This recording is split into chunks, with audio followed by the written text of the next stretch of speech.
The orbital station called Harmony Point floated in the darkness between stars. It was a place where different species came together to talk, trade, and make peace. The station was old and had seen many historic moments. Tonight it would see another one, though nobody knew it yet.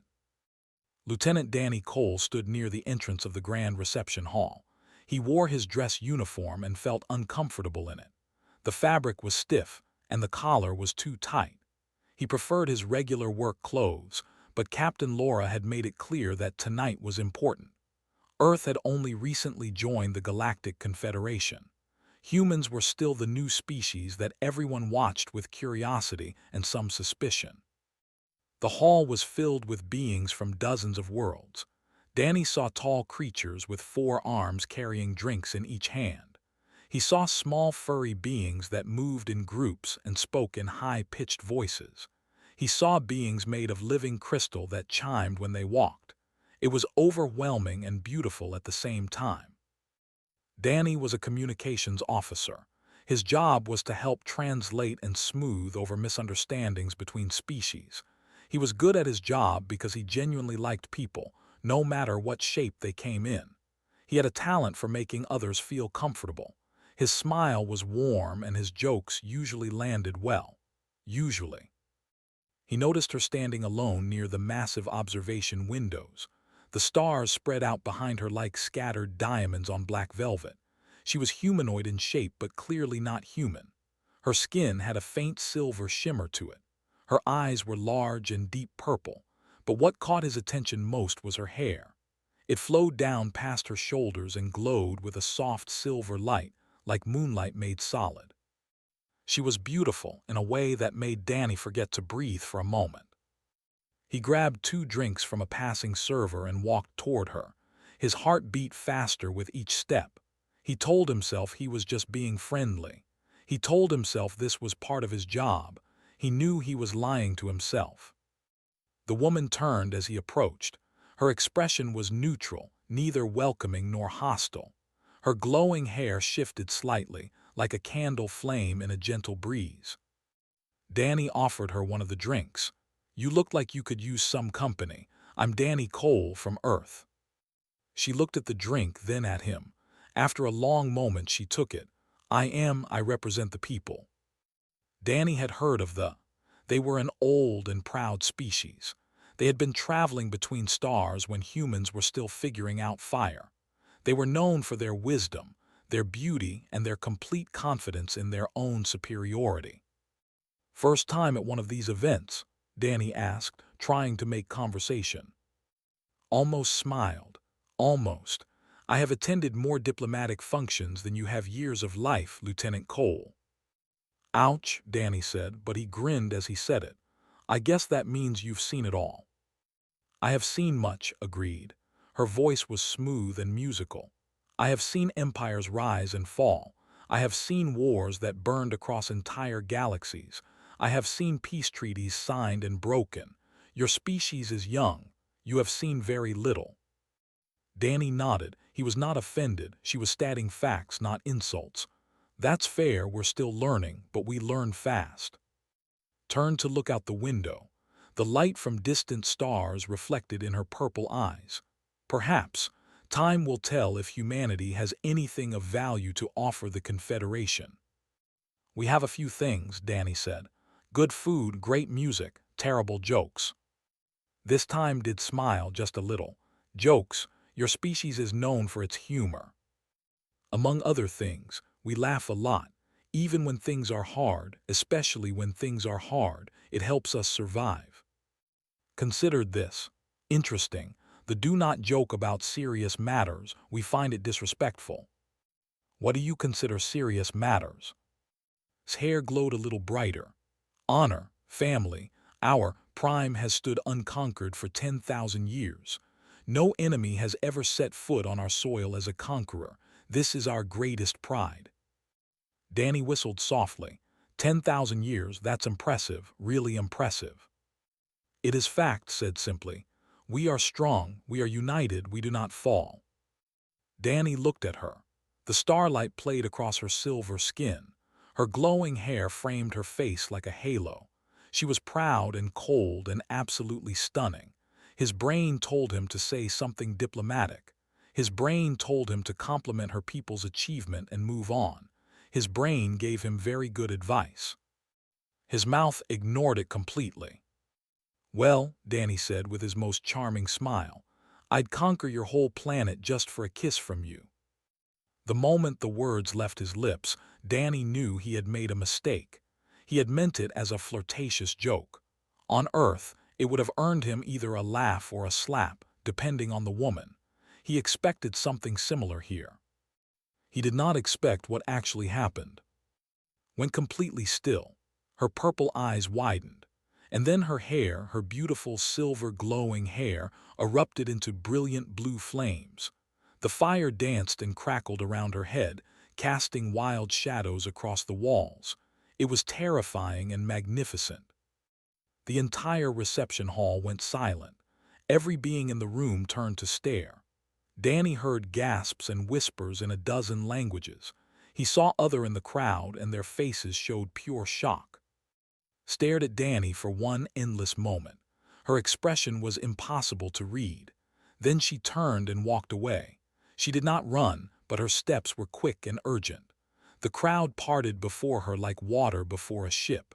Her blue flaming hair left trails of light in the air behind her. Danny stood frozen, still holding his drink. He had no idea what had just happened. A firm hand grabbed his arm. Captain Laura pulled him aside, her face tight with concern. She was a small woman with gray hair and sharp eyes. She had been a diplomat for 30 years and very little surprised her. Right now she looked surprised. "Cole," she said quietly, "do you have any idea what you just did?" "I made a joke," Danny said weakly. "A bad joke. I was flirting." "You spoke of conquering Prime to a diplomat at an official function," closed her eyes and took a deep breath. "Among the speaking of conquest is not a joke. It is a declaration of serious intent." Danny felt his stomach drop. "I didn't know. I swear I didn't know." "The delegation is already demanding an explanation. This could destroy the trade negotiations we've been working on for months." Looked at him with tired eyes. "I need to go do damage control. Stay here. Don't talk to anyone. Don't make any more jokes." She walked away, leaving Danny alone with his terrible mistake. He looked toward the door where had disappeared. He could still see traces of blue light fatting in the air. He did not understand what the blue fire meant. He did not understand why her hair had changed color so dramatically, but he understood one thing clearly. He had just caused an interstellar incident with a single sentence. And somehow, despite everything, he could not stop thinking about how beautiful she had looked with her hair on fire.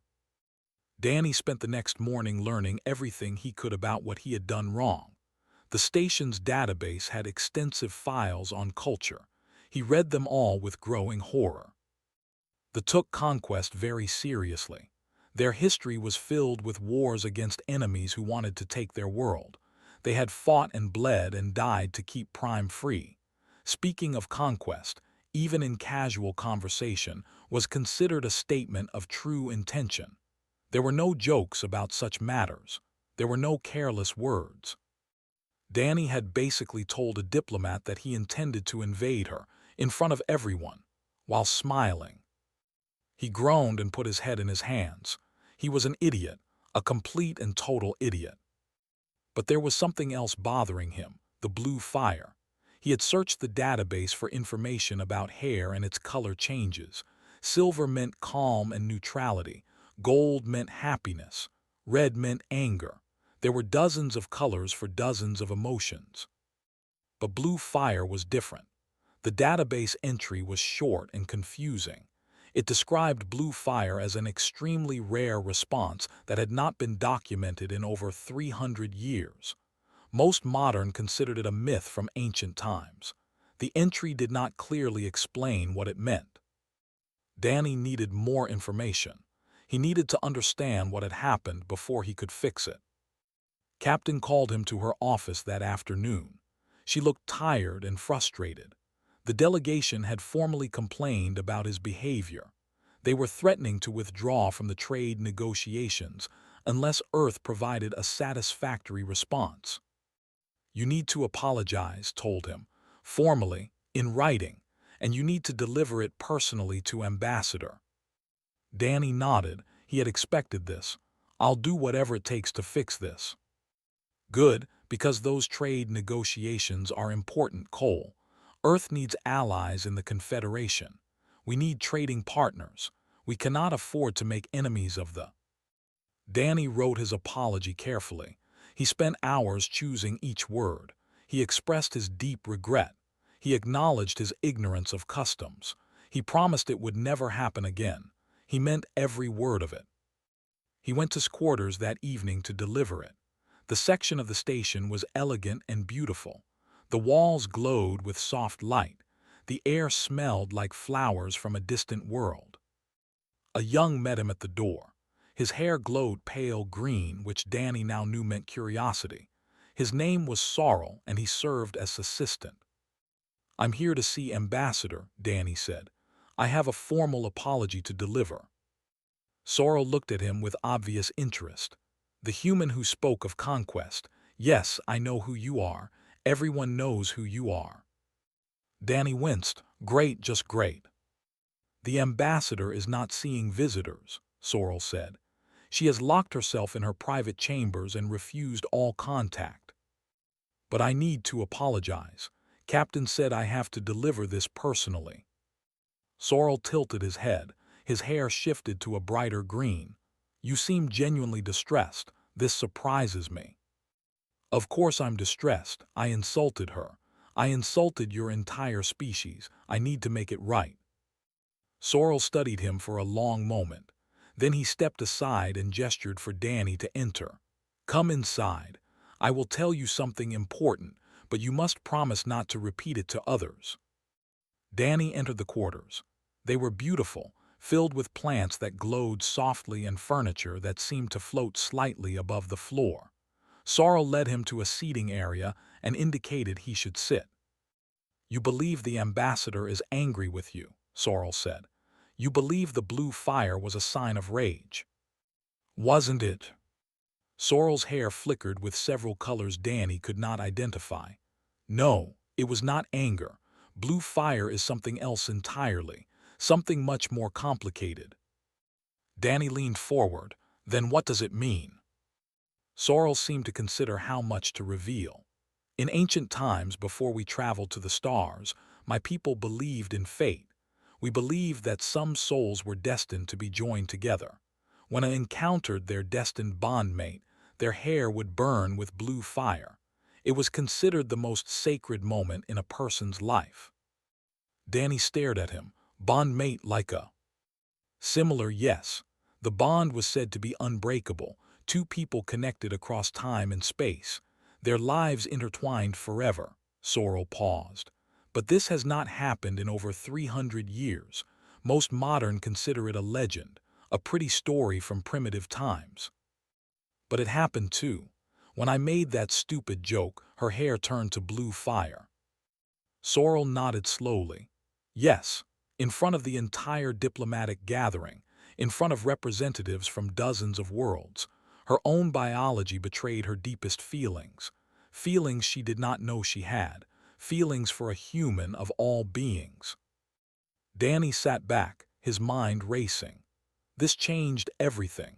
Was not angry at him for the conquest comment. She was terrified of what her own reaction revealed. She was hiding because her body had announced to the universe that she had feelings for him. What do I do? Danny asked. How do I fix this? Sorrel smiled slightly. That is not for me to say, but I will tell you this. Has built her entire life on logic and reason. She rejected the old beliefs as superstition. She became a diplomat because she trusted words and negotiations over feelings and instincts. And now, a single moment has destroyed everything she believed about herself. Danny looked down at the written apology in his hands. It seemed completely inadequate now. He was not apologizing for the right thing. He was not even addressing the real problem. Can you give her a message from me? Danny asked. Sorrel nodded. I can try. Tell her I understand now. Tell her I know the blue fire was not anger. Tell her I'm not going anywhere. I'll wait as long as it takes for her to be ready to talk. Sorrel's hair glowed a warm yellow color. You are not what I expected, human. Perhaps there is more to your species than we believed. Danny stood to leave. At the door, he turned back. One more thing, my joke about conquering her planet, it wasn't entirely a joke. From the moment I saw her, I felt something. I don't understand it, I can't explain it, but it was real.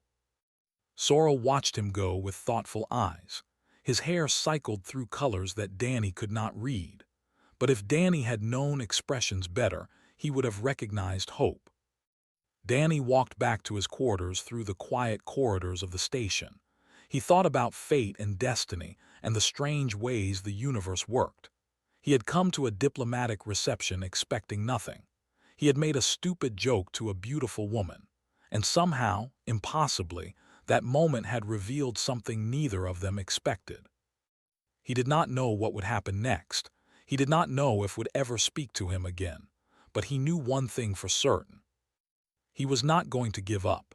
Whatever this connection was, whatever the blue fire meant, he would find a way to understand it. He would wait for her. He would prove himself worthy of whatever strange destiny had brought them together. The stars outside the station windows seemed to shine a little brighter. Somewhere in those quarters behind him, a woman sat alone with her thoughts. Her hair probably glowed silver now, calm and controlled. But Danny had seen it burn blue. He had seen the truth that her careful composure tried to hide. And he would never forget it. Danny threw himself into learning everything about culture. He requested access to historical archives, cultural studies, and ancient texts. He spent his off-duty hours reading about their customs, their beliefs, and their values. He wanted to understand them. He needed to understand her.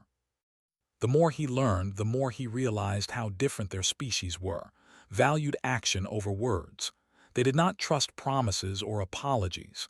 They believed that a person's true character was revealed through what they did, not what they said. Words were easy. Deeds were hard. This gave Danny an idea. He went to Captain with a proposal. I want to offer myself as a cultural liaison to the delegation for the rest of the negotiations. Looked at him like he had lost his mind. You want to work for the people you insulted, the people who are threatening to destroy our trade deal. Yes, among the actions matter more than words. My written apology means nothing to them. But if I serve their delegation, if I demonstrate my sincerity through actual work, they might believe I'm genuinely sorry. Considered this for a long moment. It's unconventional and risky. If you make another mistake, it could make things worse. I won't make another mistake. I've studied their customs. I understand them better now. Please, Captain, let me try. Sighed, fine, I'll make the offer to the delegation. But Cole, if this goes wrong, your career is over. You understand that? I understand. The delegation was surprised by the offer. No human had ever shown such understanding of their ways. They debated among themselves for a full day before accepting. Danny would serve as a liaison and assistant to the delegation for the remainder of the negotiations. He would handle their requests, help them navigate the station, and make their stay more comfortable. It was essentially a servant's role. Danny did not care. He was not doing this for pride. He was doing this for her. His first days were difficult. They tested him constantly. They gave him complicated tasks with short deadlines. They sent him running across the station for obscure items. They asked him questions about their culture to see if he truly understood them. Danny handled everything with patience and good humor. He never complained. He never showed frustration. He worked hard and did his best, even when the tasks seemed pointless or designed to embarrass him. Slowly, they began to warm to him. They stopped testing him so harshly. They started treating him with respect instead of suspicion. They began to see that his offer was genuine. Watched all of this from a distance. She attended the negotiation sessions but never spoke to Danny directly. When they passed in corridors, she looked away. Her hair remained silver, calm, and controlled. But Danny noticed that sometimes, when she thought no one was watching, traces of blue flickered at the edges. 3 weeks into his service, Danny was assigned to help organize a cultural presentation. The delegation wanted to share their art and music with the other species on the station. It was an important event, meant to build goodwill and understanding. Danny worked tirelessly on the preparations. He learned about art forms and musical traditions. He coordinated with station staff to prepare the venue. He handled 100 small details that no one else wanted to deal with. The night before the presentation, disaster struck. The lighting system for the venue malfunctioned. Without proper lighting, the art pieces would not display correctly. The whole presentation would be ruined. Danny spent the entire night working with the station's maintenance team. He crawled through access tunnels and rewired circuits. He burned his fingers on hot components and cut his hands on sharp edges. By morning, the lighting system was working perfectly. The presentation was a success. The other delegations were impressed by culture. They asked questions and showed genuine interest. It was exactly what they had hoped for. Afterwards, Sorrel found Danny sitting alone in a quiet corner of the venue. Danny was exhausted. His hands were bandaged. His uniform was dirty and torn. "You worked through the night," Sorrel said. "It was not a question. The presentation was important. I wanted it to go well." "Why? No one asked you to sacrifice yourself for us. You could have reported the problem and let others handle it." Danny looked at him with tired eyes. "Because I care. Because your people deserve to have their culture appreciated. Because this is what I'm here for." Sorrel sat down beside him. "You have surprised us, Danny Cole. When you first offered to serve the delegation, many thought it was a trick. They thought you were trying to manipulate us or spy on us. But your actions have proved them wrong." "I'm not trying to manipulate anyone. I just want to make things right." Sorrel's hair glowed warm yellow. "You have done more than make things right. You have earned our respect. That is not easy for a human to do." Danny smiled weakly. "I'm glad. Does that mean might actually talk to me now?" Sorrel laughed. It was a pleasant sound like wind chimes. "She watches you more than you know. Every task you complete, every kindness you show, she sees it all. Her opinion of you has changed greatly. But she still won't speak to me. She is afraid." The blue fire revealed feelings she did not know she had. She has spent her whole life believing such things were fantasy. Now she must accept that they are real. That takes time. Danny nodded. He understood. "I'll keep waiting. I'm not going anywhere." "I know," Sorrel said. "That is why her hair flickers blue when she watches you. She is beginning to believe that you might be worth the risk." The words gave Danny hope. He was making progress. Slowly, painfully, but progress nonetheless. Over the following weeks, Danny continued his service to the delegation. He learned to anticipate their needs before they expressed them. He remembered their preferences and customs. He treated everyone with the same respect he would show his own commanding officers. And through it all, he never pushed. He never tried to force a conversation. He never made her uncomfortable. He simply did his work and trusted that his actions would speak louder than any words he could say. The other humans on the station noticed the change in him. Some thought he was being foolish, wasting his time serving aliens who had looked down on humanity. Others admired his dedication and patience. Captain said nothing, but Danny caught her watching him with something like pride in her eyes. Danny did not care what anyone thought. He knew what he was doing and why. He was proving himself, not to the delegation, not to Captain. He was proving himself to her, too, to the woman whose hair had burned blue for him. And somewhere, in quiet moments when no one was watching, her hair still flickered with traces of that impossible fire. The alarm woke Danny from a deep sleep. Red lights flashed in his quarters, and a mechanical voice announced emergency protocols. Something was very wrong. He threw on his uniform and ran into the corridor. Other crew members rushed past him, their faces tight with worry. Danny grabbed a passing technician and asked what was happening. "Life support failure," the technician said quickly. "The section is losing atmosphere. Their biology can't handle the changes. We need to evacuate them now." Danny felt ice in his chest, was in the section. He ran. He pushed past people and ignored the shouts telling him to slow down. The corridors became more chaotic as he approached the area. Emergency teams were trying to reach the affected sections, but sealed doors blocked their path. The station's safety systems had activated, trapping people inside. Danny reached the main entrance to the quarters. A crowd of emergency responders gathered there, working frantically on the door controls. Captain was among them, coordinating the rescue effort. "How many are still inside?" Danny asked. "At least 12, replied, including Ambassador. "The doors sealed automatically when the atmosphere started changing. We're trying to override them, but the system is fighting us." Danny looked at the sealed door. Behind it was trapped. Behind it she might be dying. "There's another way in," he said. "The maintenance tunnels. I used them when I fixed the lighting system. They connect to the section." Shook her head. "Those tunnels aren't pressurized properly. The atmosphere in there could be toxic." "I don't care." Danny was already moving toward the maintenance access. "I'm going in." Called after him, but he did not stop. He found the access panel and pulled it open. The tunnel beyond was dark and narrow. Warning lights indicated dangerous conditions inside. Danny ignored them and crawled in. The tunnel was hot. The air tasted wrong. Danny's eyes watered and his lungs burned, but he kept moving. He had memorized the layout during his work on the lighting system.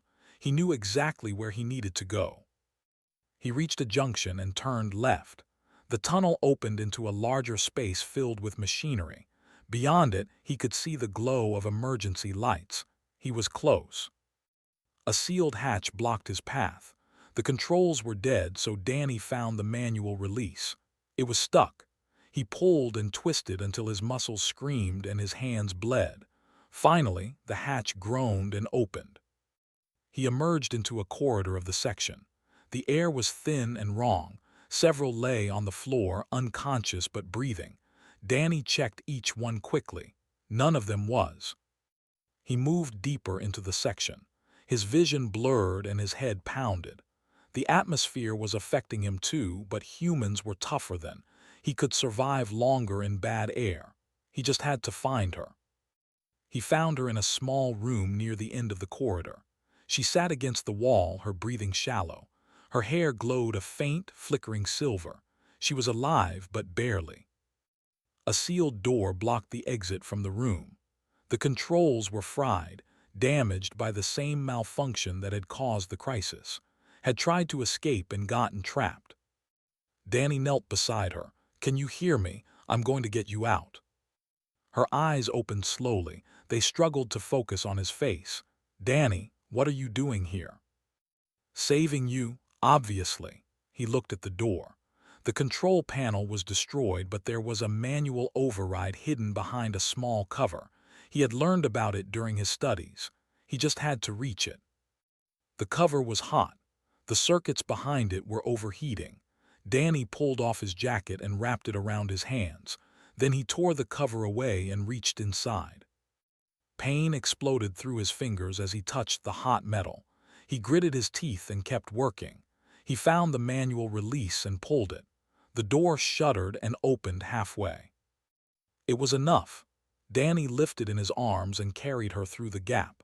She was lighter than he expected, or maybe fear gave him strength he did not normally have. Emergency teams met them in the corridor.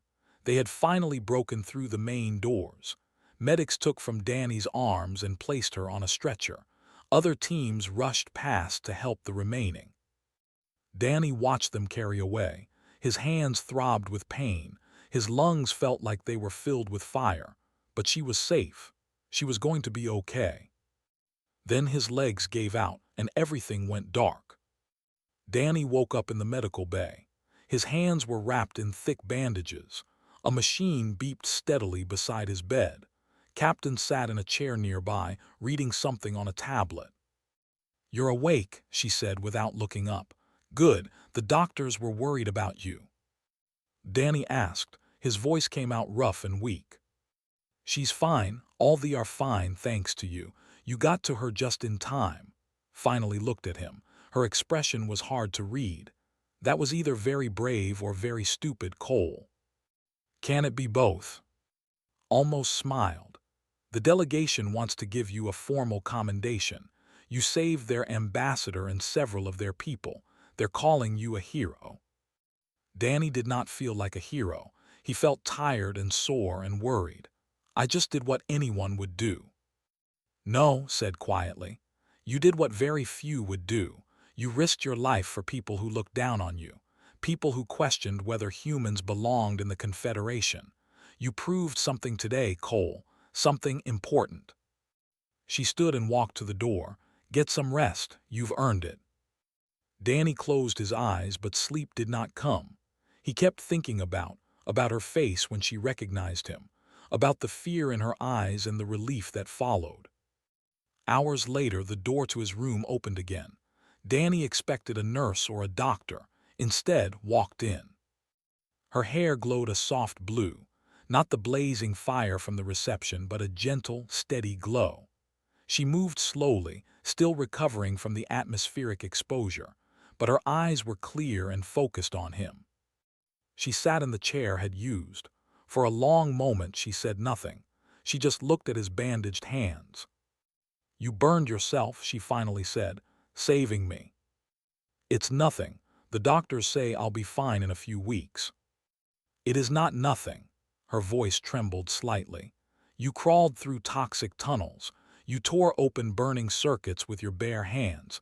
You carried me to safety when you could barely breathe yourself." Danny met her eyes. "I would do it again, without hesitation." His hair glowed brighter.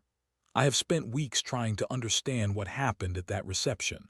I told myself the blue fire was a malfunction, a mistake, some kind of biological error that meant nothing. And now I know the truth." She reached out and gently touched his bandaged hand. "My whole life I believed I was above such things, above emotion, above fate, above the ancient legends of my people. I built my career on logic and reason. I trusted nothing that I could not explain." She paused, her purple eyes shining. "Then you made a foolish joke and my hair burned blue for the first time in 300 years. I was terrified, not of you, of myself, of what it meant." Danny turned his hand over and held hers, ignoring the pain. "What does it mean?" "It means I was wrong about everything." Her voice dropped to a whisper. "It means the legends are true. It means I found something I never believed existed." Danny squeezed her hand gently.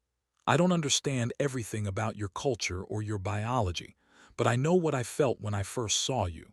I know what I felt when I thought you might be dying. Call it fate or destiny or whatever you want. I just know I don't want to lose you." His hair blazed brighter, filling the room with soft blue light. She leaned forward and rested her forehead against his.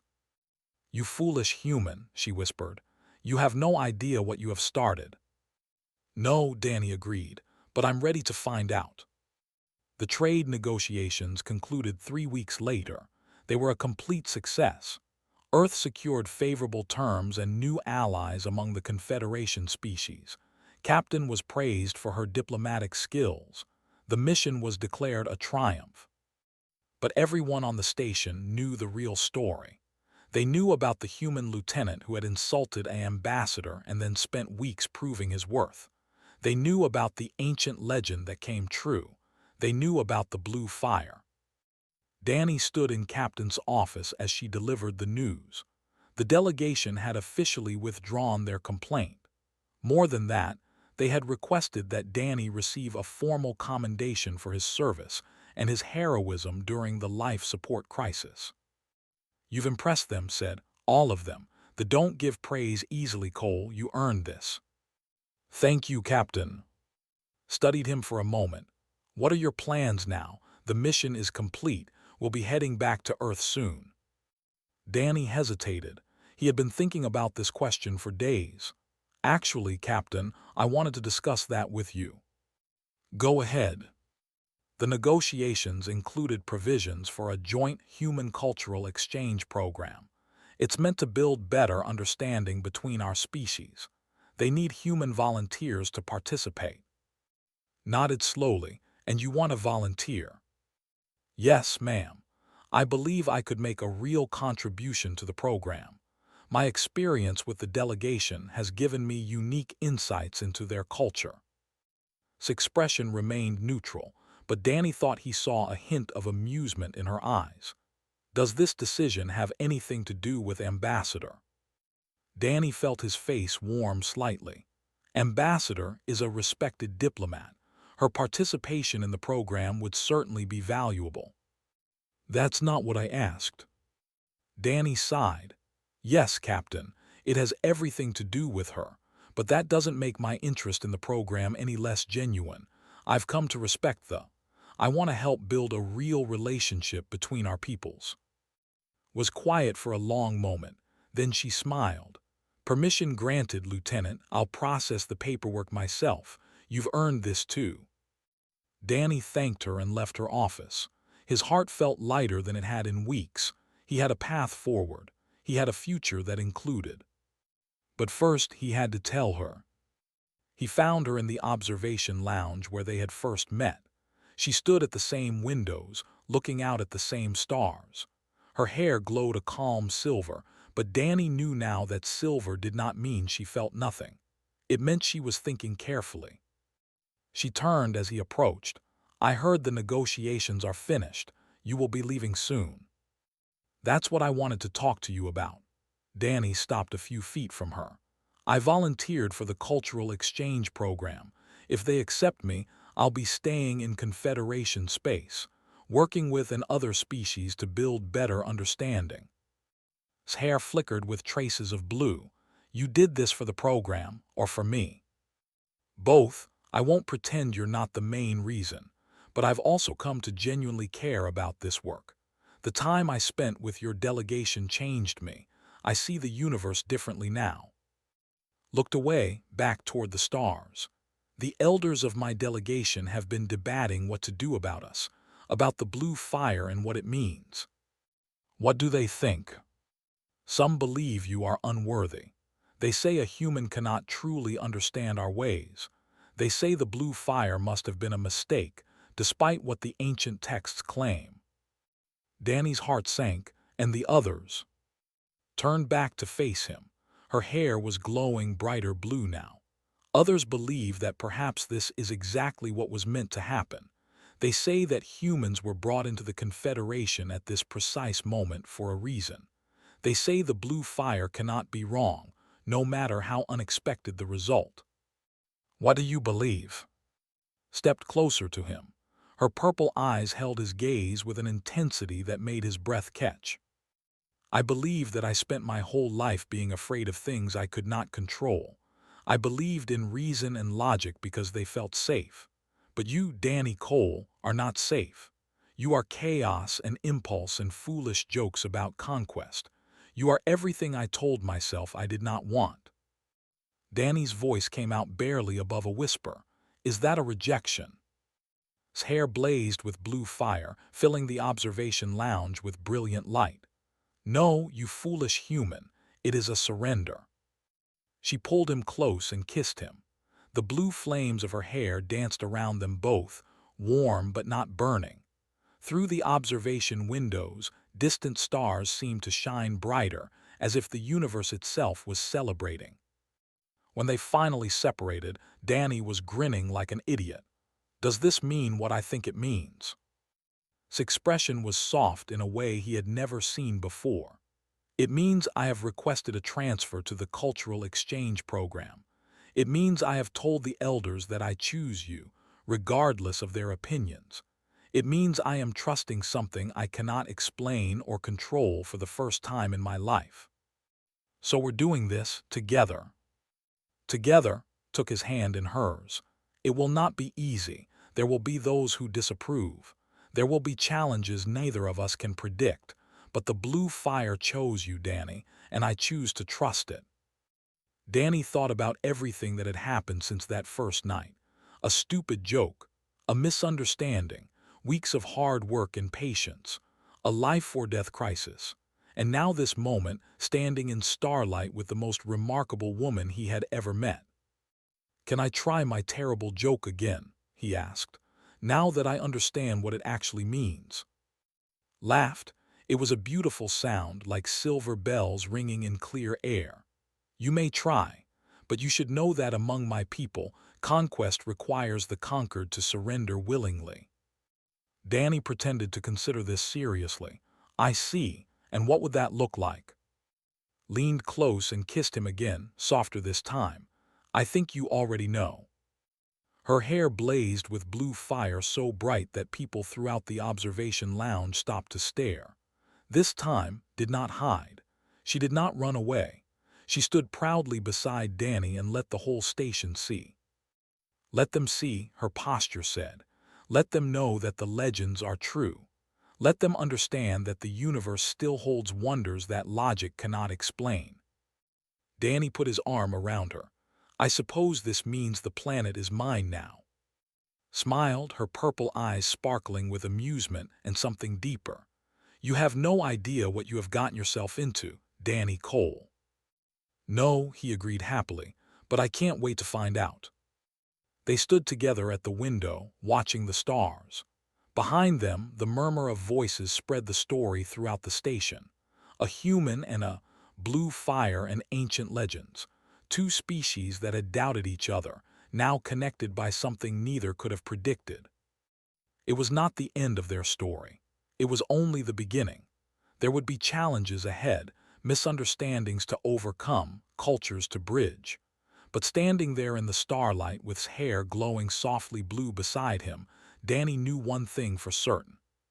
Some jokes were worth more than words. Some moments changed everything. And sometimes the universe brought two people together in the most unexpected ways. He had come to a diplomatic reception looking for nothing. He had found something that would change his life forever. All because he could not resist making a foolish joke to a beautiful woman with glowing hair. And he would not change a single thing.